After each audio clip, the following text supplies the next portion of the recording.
Hey Ed, excited to walk through this case with you. Just for context, this is a BCG style case. And so I'm going to look for you to lead me through it. If there are numbers or exhibits, it'll be up to you to put some information in your structure, and then we will dive in from there. Great. Sound good? Sounds good. Okay, awesome. So let's get started. Our client today is a national manufacturer and seller of packaged cookies in the United States called CookieCo. In the last 2 to 3 years, they've seen a decline in profits, whereas the rest of the industry has experienced healthy growth. They've come to us to identify the root cause of this issue and how they can reverse it. Perfect. So just to clarify, our client today is CookieCo. They are a national manufacturer and seller of packaged cookies in the United States. And over the past 2 to 3 years, they've actually noticed a decline in profitability, whereas all their competitors and the market in general seems to actually be stagnant, if not growing. Exactly. Perfect. Okay. So just a few questions before I jump into my framework. Awesome. Their scope for this is just the United States, correct? Absolutely. Okay, wonderful. And can we assume that they maybe just provide cookies? They don't sell any other sort of packaged goods? And if they do, we're just focusing on the cookies today. So yes, they do sell other products, but our only focus today is on their cookie segment. Wonderful, sounds good. Do you mind if I take a few minutes to structure my thoughts? Go for it.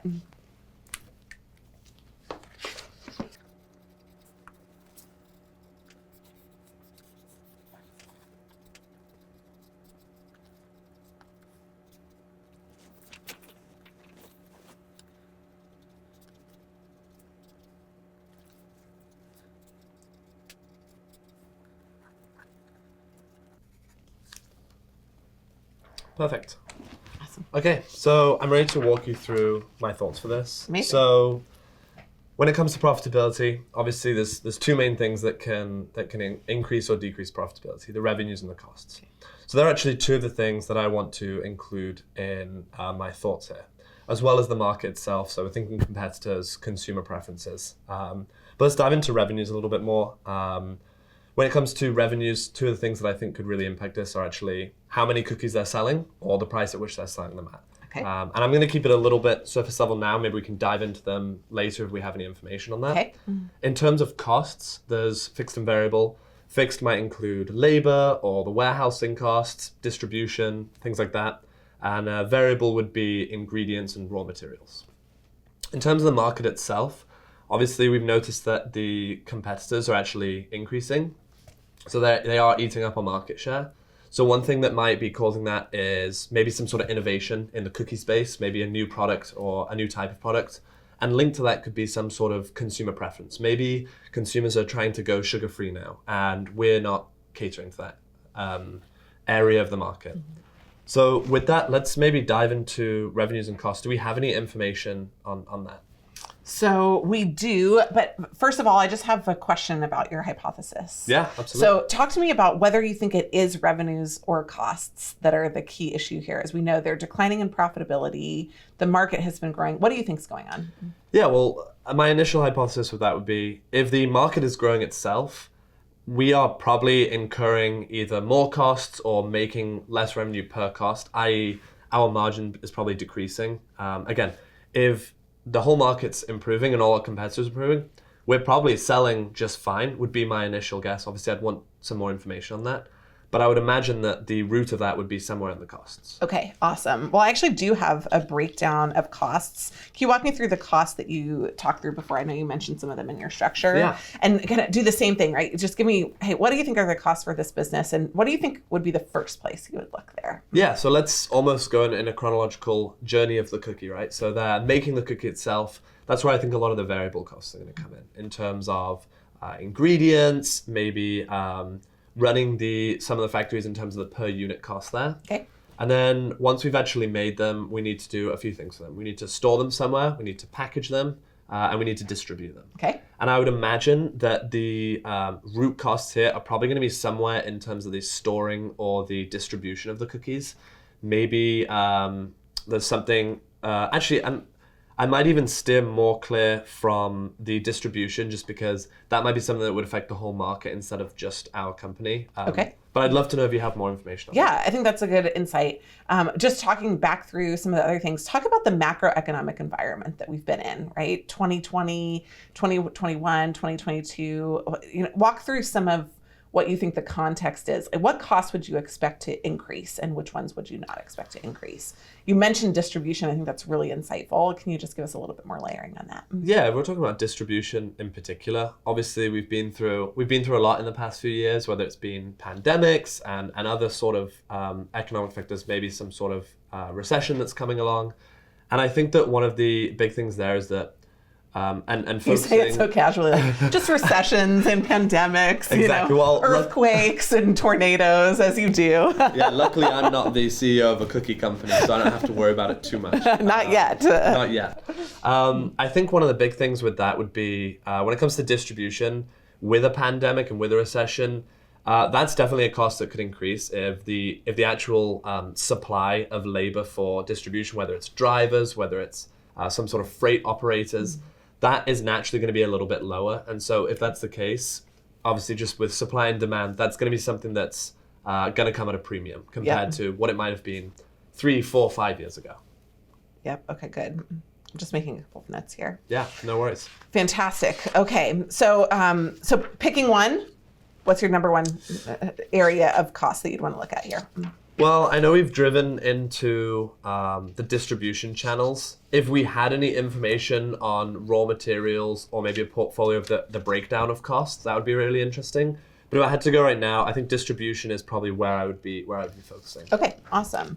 Well, I do have one exhibit. Let me put this over in front of you. And so if you want to just kind of walk me through what you think the exhibit says here. We've got a breakdown of some of the costs as you've requested. And so tell me what you think this exhibit is talking through. Yeah, so this is great. So it looks here like we are talking about the previous 3 years in terms of a breakdown of costs and actually what's happening over those 3 years. And immediately my eyes are going to storage and warehousing.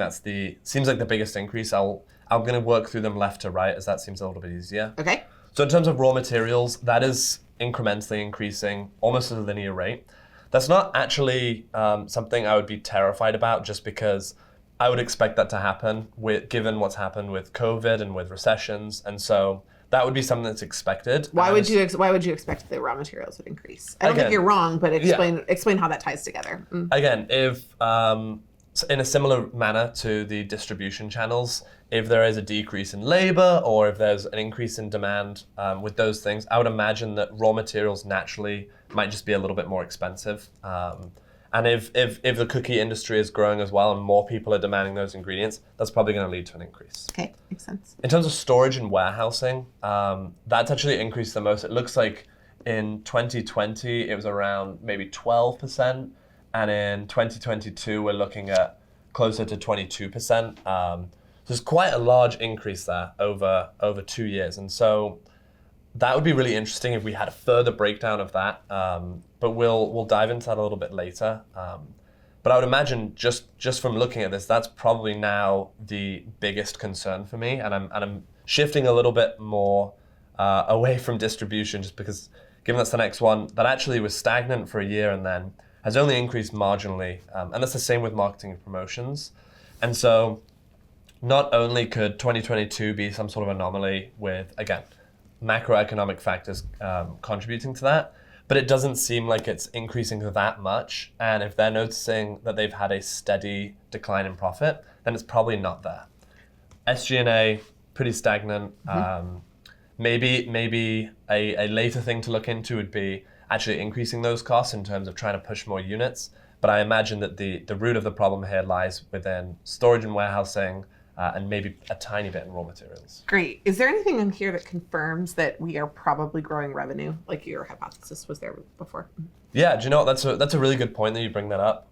If raw materials are increasing, one possibility is that the actual price of raw materials is increasing, but it could also mean we're spending more. But I think the biggest thing would be distribution. If we're spending more in distribution, one of the options for that, and one of the reasons that could be, is actually we are distributing more products. And if we're distributing more products, we're probably growing in revenue. Love it. Okay, great. Anything else you want to talk about here before we move on?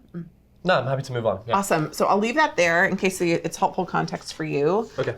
What else do you want to talk about?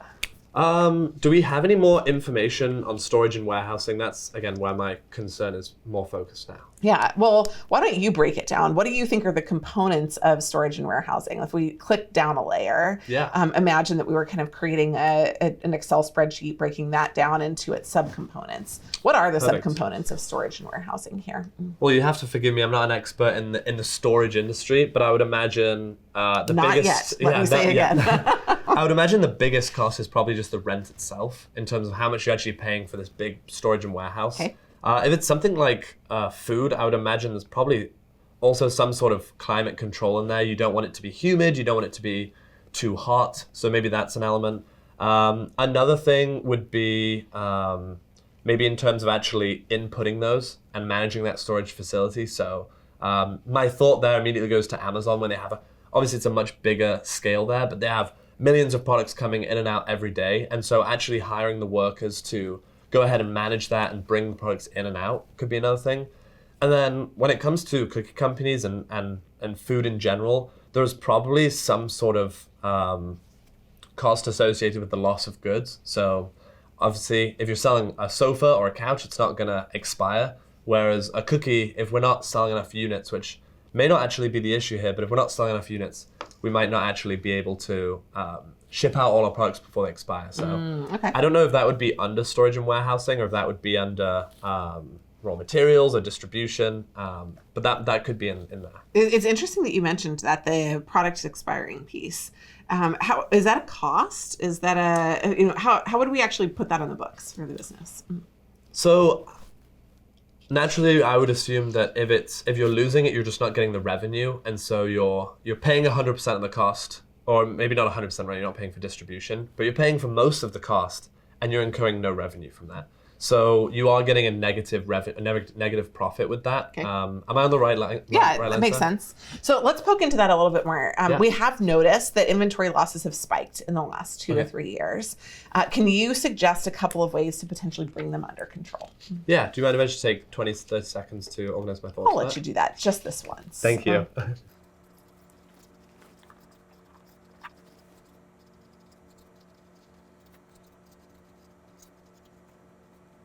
Okay, so I came up with a few ideas there. Great. And let me just walk you through those. Okay.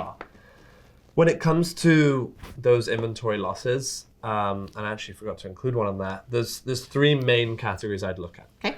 The actual storage facility itself. So how are we storing them? Are the storage conditions good enough? Okay. And the management of there, are we tucking away a box of cookies in the back of the storage facility and forgetting about them until it's too late? Great. As well as not selling enough, so just not having enough turnover, maybe producing more than we can actually sell. Okay. And then the last thing would actually be in terms of the cookies themselves.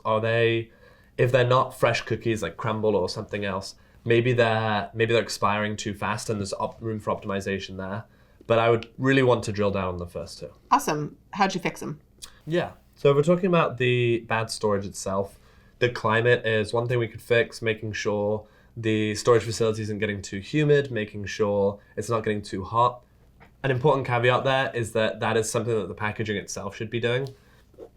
In terms of the management systems, maybe there are none in place, maybe the management systems are suboptimal, but I would make sure that we're really adopting and not to get to accounting here, but a FIFO method in terms of first in, first out.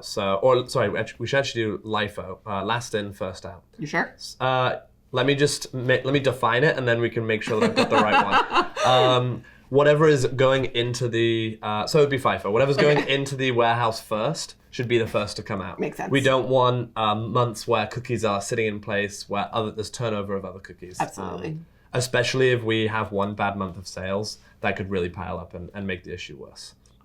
In terms of not selling enough, I think that the biggest solution there would be some sort of analytics, just making sure we can predict more accurately how many units we're forecasted to sell, and then we just make a little bit more obviously than that, and make sure that we're not making way too many when maybe during a recession or during changing times, people aren't buying as many cookies. Again, I don't think that's the issue. It's probably one of the first ones. Okay, love it. So Great. At this point, I think we are getting pretty close to time on the case. I'm going to ask you just to provide a final recommendation for the client. I know that, of course, there are things that we could look at if we had more time. But if we were just here, you're in an elevator and the CEO's there, what would you say?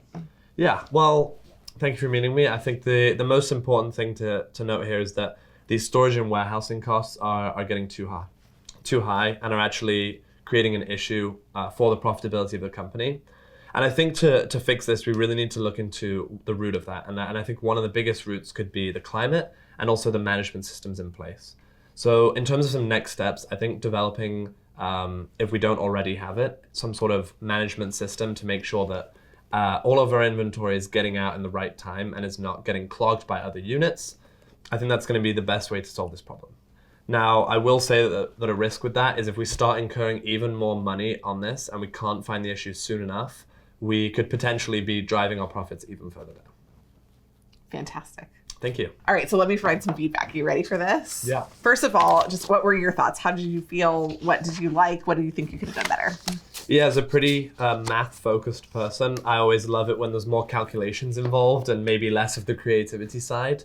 But I really enjoyed this case. I thought the exhibit itself wasn't too difficult to read into. I definitely had to pivot once or twice. I think we noticed that throughout the case that I almost felt like I was led into one place and then it was like, actually, with this piece of information, I need to just quickly pivot. And so I think that's really good practice to be able to do that because that's what happens a lot of the time, both in case interviews and in the real world. But I think I maybe could have been a little bit more structured in terms of once we knew it was storage and warehousing, figuring out the potential solutions. I probably could have listed a few more there and maybe dug into those. Love it. So I'll just provide you with my feedback again. Overall, really good job. I got the general sense that you knew it was happening, that you were being insightful, that you were layering on those insights. Of course, every consultant can find something that they can improve on. So I'm going to just go through. I thought with your beginning, I thought you did a really good job. Both the recap was clear, concise. This is a very short one, doesn't need to be long. The only thing that I might have enhanced there was just really making sure that you reflected on this question of whether you thought if it was a macroeconomic issue where others were doing well, was it because they had been cost cutting or was it because they had been punching revenue growth expecting that based on what we've seen in the last couple of years with inflation, but also with the improvement in consumer goods purchasing, it's probably going to be a cost issue. I think you could have identified that earlier. Okay. And you don't even have to necessarily ask it as a clarifying question, but just giving me that context as a heads up would have really kind of improved that. And it would have helped me make sure that you were focusing on profitability, because actually when you went to your structure, I wasn't 100% sure. Okay. I also just thought you could have maybe provided me some of the context for your questions. So really good questions, but here's why I'm asking. If we need to look outside of the US, obviously there will be a much broader scope of this. There's a lot of complexity in the way that we think about our supply chain. So I'm assuming we're going to focus on the US, right? So giving me just a little bit more of that background, you had more time, felt like you were rushing to get into the structure. And there's a difference between kind of command and rushing at the beginning. Yes. So I think you have a little bit more time to sit back into it, really kind of, marinate on the issues and also explain to me what those are. With your structure, I think, again, really good kind of core questions. I give you a 3 on the structure. And actually, I gave you the ratings for everything. Let me go back to that. So I give you not out of 10, right? No, out of 4. So in the MC case scoring, 3.5 for the case recap and a 3 for the clarifying questions. And then I give you a 3 for the case structure. And the guidance here is that it has at least 3 buckets. You did. The buckets have 3 ideas that focus on data, a little bit light on that. But the ideas are meaty. I felt like that was pretty good.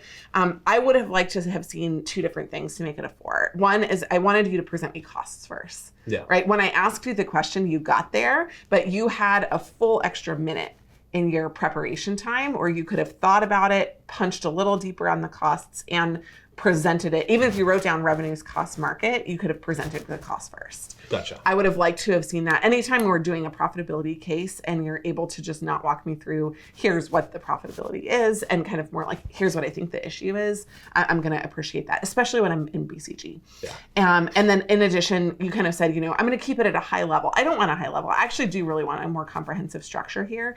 So I would have wanted for your revenues to highlight not just the units sold and the prices sold, but maybe product mix or something else kind of focused on the revenue side, right? Or discounting, inflation, right? Okay. Like impacts of those things. So in fact, I think that here you could have actually broken out revenues into prices and quantities, or I think you could have broken out costs. Yeah. But if you're going to do the market piece, just make sure that you don't include. I think what is challenging about this specific structure is that you have to make sure it's MECE, so you can't go too detailed on the revenue side and include the market piece as well. Yeah. So you might have just wanted to go a little bit more granular on a traditional market profitability structure, but just reorganize it a little bit so you could go a little bit more detailed. And so good job, but I think there was a great there that you could have attained. On the case math question, I could tell you were thrilled about the case. Obviously, with BCG, you have to lead yourself into it, which is why at the end of the structure, I asked you the question about costs. I asked you to delineate what the costs were. You could have done that independently a little bit better. Also, at one point you mentioned it. I don't know if it was misspeaking, but you mentioned that it was percentage increase. And I don't know if you were making a calculation or if you were reading this as percentage instead of millions of dollars. So just make sure that as you're talking through it, I would just give the context at the beginning, right? This is in dollars. So these are real increases, right? And then I will calculate the percentages. Just maybe for me, the interviewer lay out for me, because a lot of those insights I thought were pretty good. And then I also, you mentioned that there might have been a decrease in labor on the raw material side. Again, I think it may have been misspeaking. I think you were talking about decrease in labor availability. Yes. Is that right? Right. When you talked about leading to a price increase of labor. And so, but there were a few things that kind of didn't follow linear thinking there. And so again, I gave you a 3 under 5 minutes, actually maybe too little time, but I really wanted you to begin to punch into those extra things that I asked you about on the end. When I asked you, you did a good job. For the case creative stuff, when you started to break this down, I got a little nervous. You have a pretty great mental recall, but you didn't write down the brainstorming list of the different factors. So, and a couple times you kept like putting the cap on the pen and putting it down. Yeah. And so I would just say maybe keep yourself poised at the ready, especially in a BCG case because of the brainstorming and the leading. If you're in a McKinsey case, you're going to know when they're moving on. In a BCG case, maybe not. So just to think about that. When it comes to that, I can't remember if I asked for more time then, maybe like 30 seconds. You did, yeah. Okay. Is that the right step then for someone to do in that? You can always do it. I would just say if we're practicing, I was tempted because in BCG, I generally would say, no, this is conversational. And so contextually in McKinsey, yes, in BCG, no, in Bain, maybe, practice it both ways. And so I was tempted to say no, but I felt like giving you a break on this one. So it could have gone either way for you. Okay. Always, it's fine to ask. Just be ready to have them say no. And if they say no the first time, never ask again. That's a really good piece of advice, yeah. And then finally, on the case creative question. So again, I thought you did a good job of listing out the initial level, but it was really just a brainstorming list and it didn't address what I asked you. I think you could have clarified what I asked. What I asked specifically was, can you suggest some ways to bring them under control? And so you gave me what the problems could be, but not the solutions. And so we had to go back to that. And you didn't write down what the solutions were as you were talking through it. So I feel like that will lead me into my final piece. So kind of three across the board there too. And then on the final recommendation, I felt like that was like a 2.53. I think that at the beginning you could have just given one sentence of context, right? We're looking at profitability that's out of line with market growth of other competitors. We found that the issue was, right, just a little bit more of a story format. And I felt like if you had the notes and the responses, you might have been able to tick a few of those things off a little bit more clearly. I would also just recommend in your risks and next steps that you number them for me. I was taking notes and I actually don't know if you had 1, 2, or 3. I don't know if you were subheading or if you were moving on. And so just, right at the very end, right, when I'm going to walk out and score you on whether you were structured or not, give me the most structured final recommendation that you can. Wonderful. Other than that, final questions?